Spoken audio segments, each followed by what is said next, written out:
challenge. Those bereft of passion and imagination do not seek challenge. Those that play it safe do not seek challenge. Those that don't seek challenges don't take chances. Those that don't take chances do not realize how important each moment must be. Those who know not how important each moment must be drift through life with no plan or agenda. Those with no plan or agenda don't seek the opportunities that present themselves. Those that don't seek the opportunities when they present themselves live a boring life and always settle for less. The soul that settles for less can't feel the joy, can't know how to conquer its fears. Those that don't conquer their fear are afraid to face them. Those that don't seek challenge lack focus in their lives. Those who lack focus in their lives have not come face to face with their own mortality. For the greatest challenge one can have is to face her most powerful fear, to fight against overwhelming odds. Those that seek this challenge to fight their most powerful fear are blessed with the greatest battle of them all. And those that fight and conquer their most powerful fear will know how true victory feels.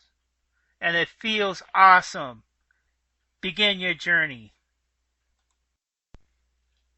Hey everybody, and welcome back to Poetic Philosophy, number 14. And yes, I will be talking about fear today. I am a poet. My craft is all about words, and the word for today is fear. Fear is controlling everything. Fear is the mind and spirit killer because it blocks all good from entering your life.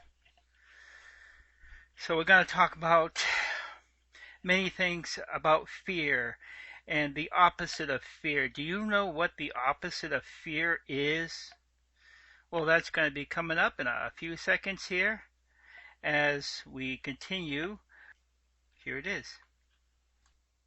A mind that fears cannot have faith. When people are in a state of fear, they are easily controlled by an outside force, because this is what fear is. It's control by an outside force, thinking that you're not in control. That is the idea behind the haunted house, to not be in control, to not see what's going around you, to be surprised over and over and over again. And there are those in the political arena where they use those principles behind the haunted house. Faith, on the other hand, is the opposite. Faith is the knowing that you are going to be okay, because no matter what happens, you can figure stuff out and not do the things that you don't want to do. When you are in fear of something, you don't trust that thing you have fear in. When you have faith in something, you have trust in that thing. Both fear and trust have to do with history. We fear the things that have let us down. We have faith in the things and people that have not let us down or that have our best interest in mind. When a government tries to be all things to all people, it will let both down because different people need different things. That's why government should just protect those that they govern. We have the freedom to figure stuff out, what we need to do to make us happy.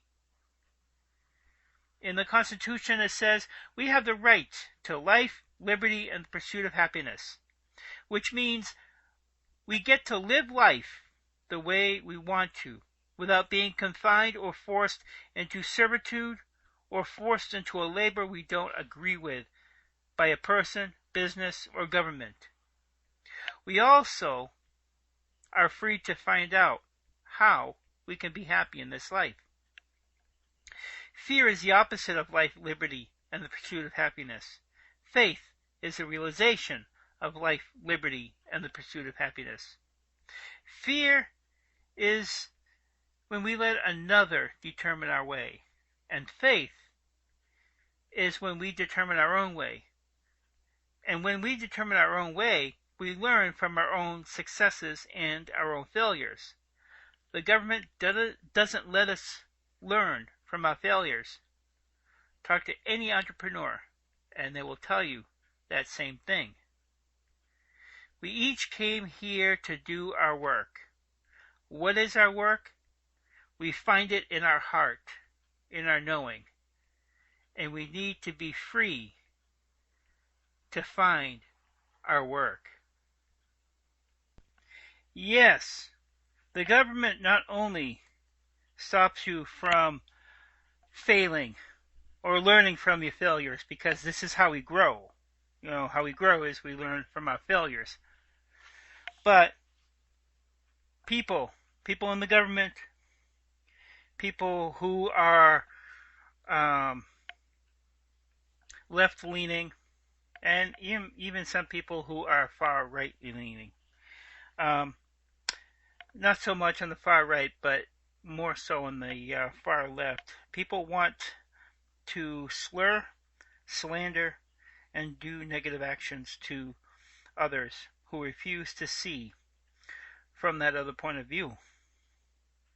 We see this a lot in political and philosophical thought.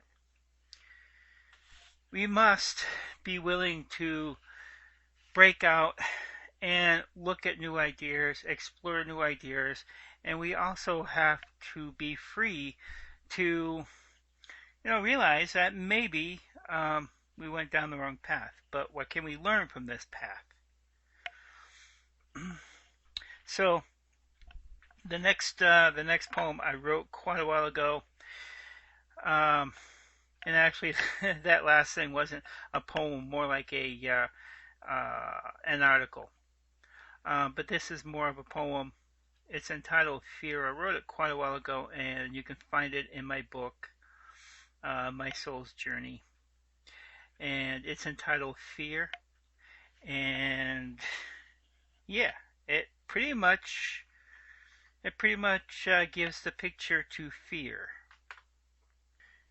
Fear. It makes people hate. It sets people apart and make them do the things they don't want to do. Fear is controlling the world. We are held prisoners to fear, shackled by the chains of hate. The chain gets bigger, link by link. One fear is attached to a different fear. Every fear that is linked to hate darkens and hardens our heart. It grows until it consumes us and crushes all hope, all light, all the future good that could happen. Fear grows person to person. What people do not understand is what they're afraid of. Let go. Faith is to have trust.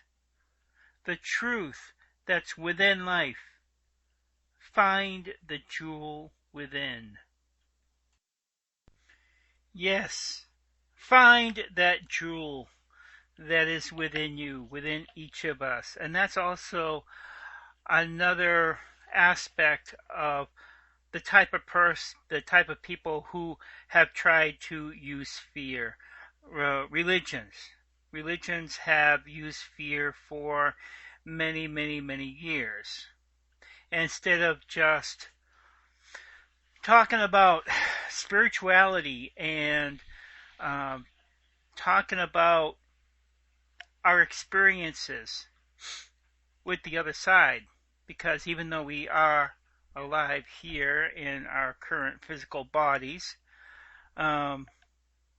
we all have had experiences, strange things that happen, and religion likes to force people down these little blocks and say, "Oh, you're going to burn in hell, or you're going to, some type of negative action if you don't listen to us. You're not going to have salvation." And of course, we don't know about we don't know about what the other side is.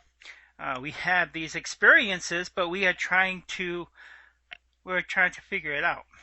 and we have to be free to actually discuss discuss those things. Now, the next one is also like an article too.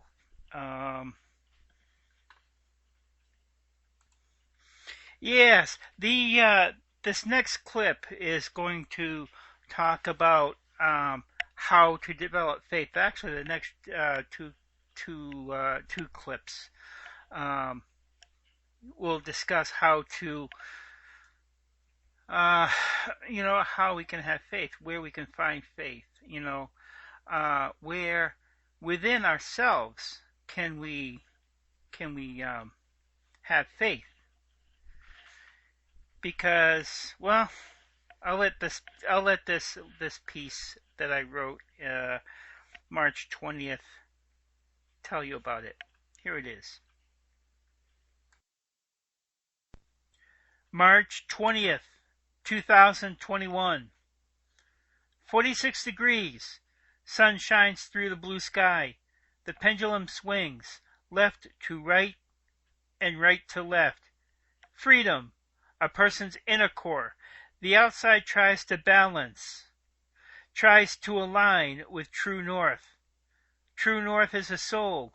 We live our lives learning, growing, experiencing, until the day we align ourselves with our central sun, the soul. Yes, the soul. This is probably the one thing that we should have faith with, because it doesn't come from some outer authority.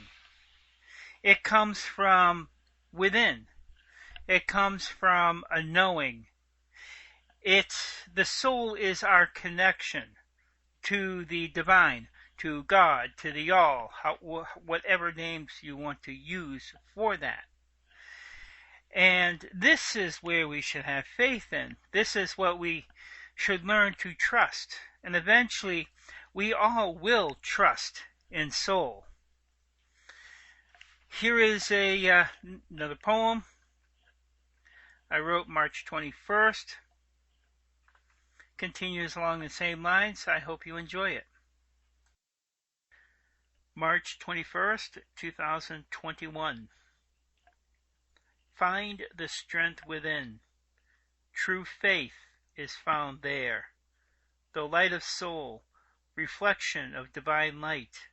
The force is within us all. We need to remember. And when remembered, faith is built.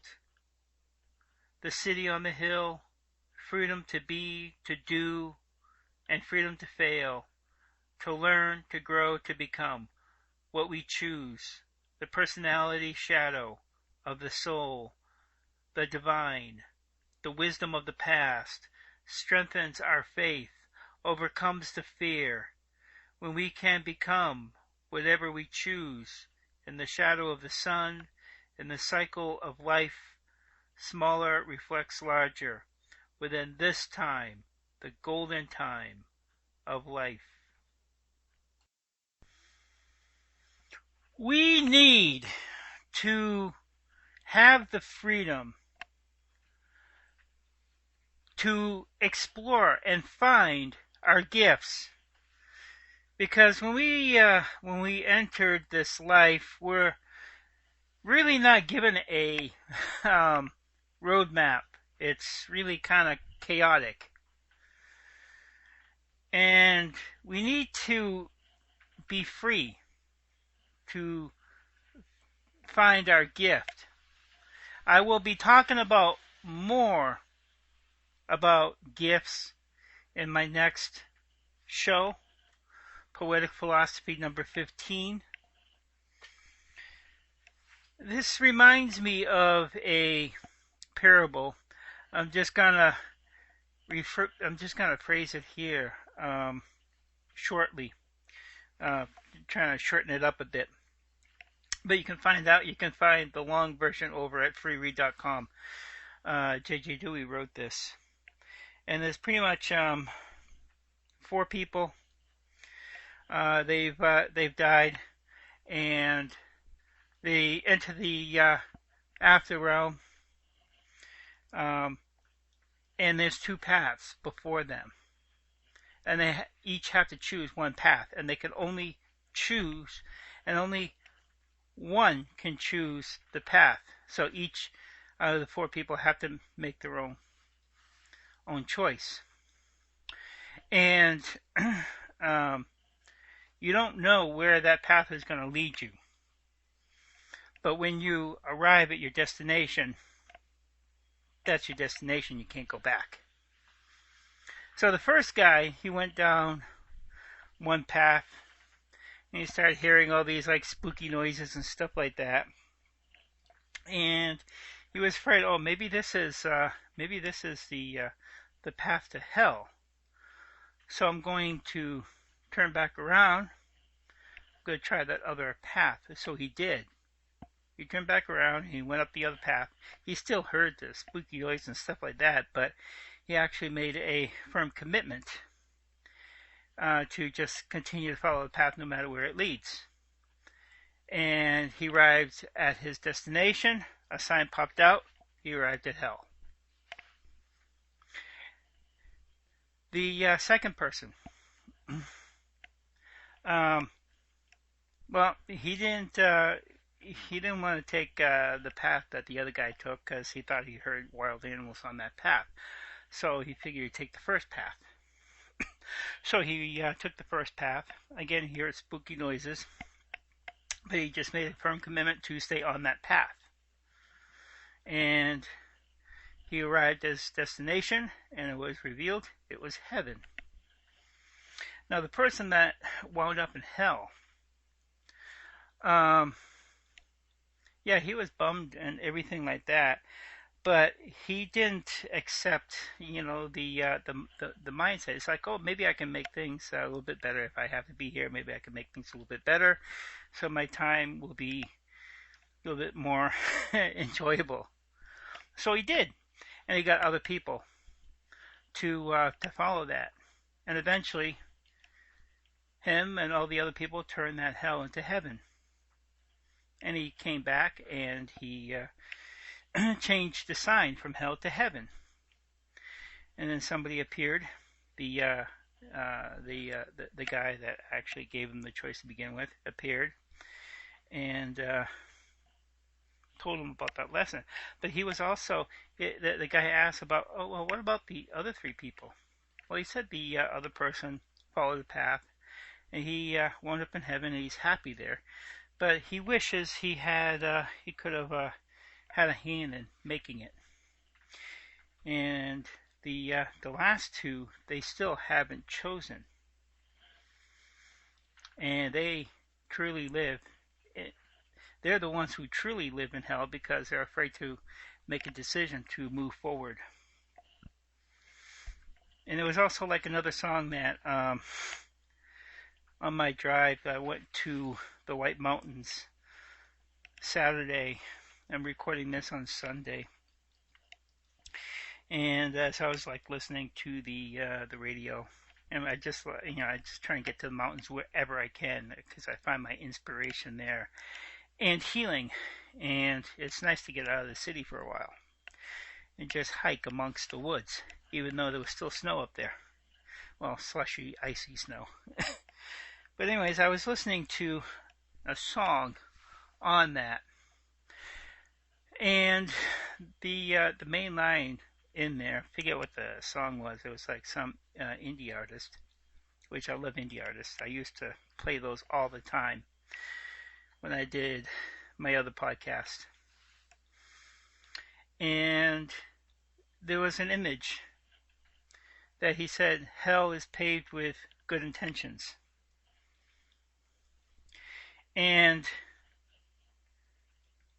I liked that image, and I saw that image. I saw that reflected in this time that we live in. Hell is down and prevent us from moving forward. It's kind of like where we are now. with the mask mandate, which in New Hampshire they just extended it again. People have identified with these masks. They let their fear at what could happen hold them down.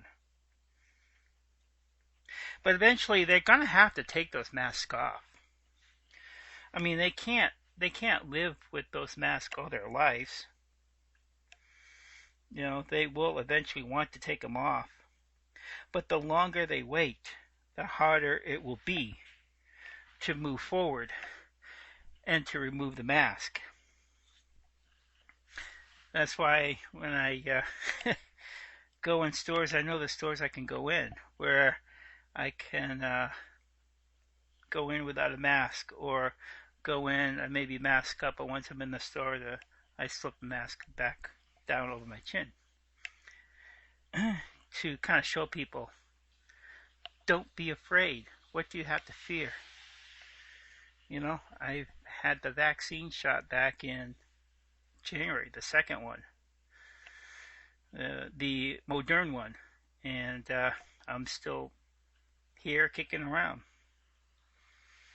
But eventually they will have to take off that mask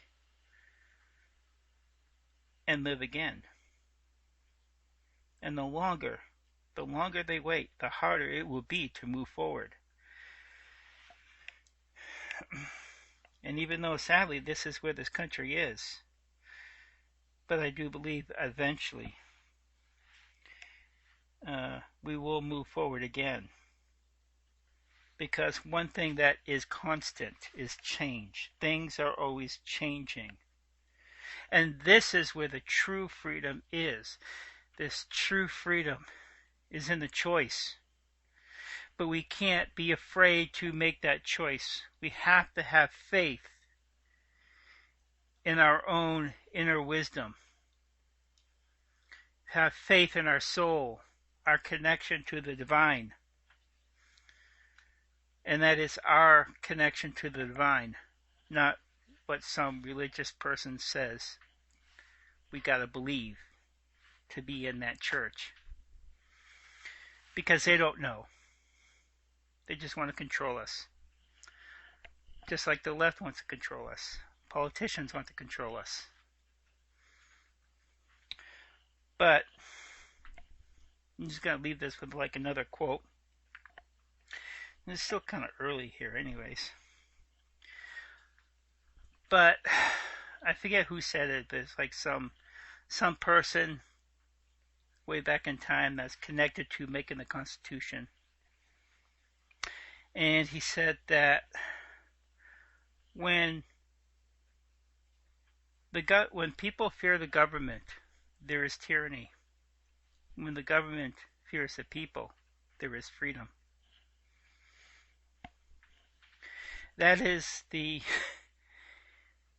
where the wisdom of our Constitution comes into play, because those people that wrote this, okay, they used to live in England.